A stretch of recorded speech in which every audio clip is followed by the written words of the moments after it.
প্রকাশক, পাঠক ও দর্শনার্থীদের এই ভিড় ঢাকা বিশ্ববিদ্যালয়ের টিএসসিতে শীতকালীন বইমেলায়।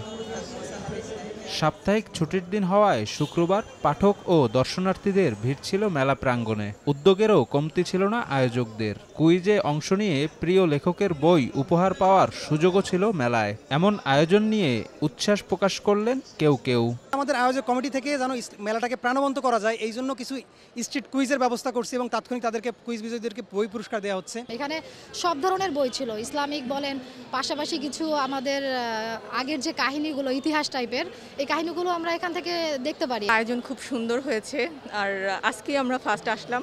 যদি সময় বাড়ানো হয় সেই ক্ষেত্রে কালকে হয়তো আরও দেখতে পারবো। ঢাকা বিশ্ববিদ্যালয়ের ইতিহাসে প্রথমবার ইসলামী কোনো প্রোগ্রাম হচ্ছে, মেলা হচ্ছে, এটা আমাদের জন্য আনন্দের বিষয়। এই আয়োজনকে জুলাই বিপ্লবের ফসল বলে মনে করছেন সংশ্লিষ্টরা। ইসলামী লেখক হিসেবে আমি আমার এই জীবনে এটা দেখে যাব, এটা আমি আসলে কখনো কল্পনা করি নাই যে ঢাকা ইউনিভার্সিটির মতো একটা জায়গায় একটা ইসলামী বইমেলার আয়োজন হচ্ছে এবং সেখানে এত বিপুল পরিমাণ সমাগম, বিশেষ করে তরুণ যারা, তারা যে ইসলামকে এত গভীর থেকে বোঝার তাদের যে একটা উচ্ছ্বাস, হ্যাঁ, তারা যে বুঝতে চায়, তারা যে ইসলামের সমাধানগুলো জানতে চায়, আমি এটা কখনোই আশা করি না। আজকে প্রথমবারের মতো আমরা টিএসসিতে মেলা করতে পারতেছি।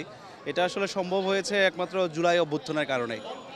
জুলাই অভ্যুত্থান যদি সংগঠিত না হতো তাহলে আজকেও এই মেলাটা এখানে বাস্তবায়ন করা সম্ভব হতো না। খুবই খুশি, বিশেষ করে ঢাকা ভার্সিটি ভিসি, আমাদের প্রক্টর স্যার, তারা যে অনুমোদন দিয়েছে এই জন্য আমি তাদের প্রতি কৃতজ্ঞতা প্রকাশ করতেছি এবং চাই এটা জারি থাকুক। 3 দিনব্যাপী মেলা শুরু হয় বৃহস্পতিবার। এতে অংশ নিয়েছে 22টি প্রকাশনী। শফিক মুন্সি, সময় সংবাদ, ঢাকা।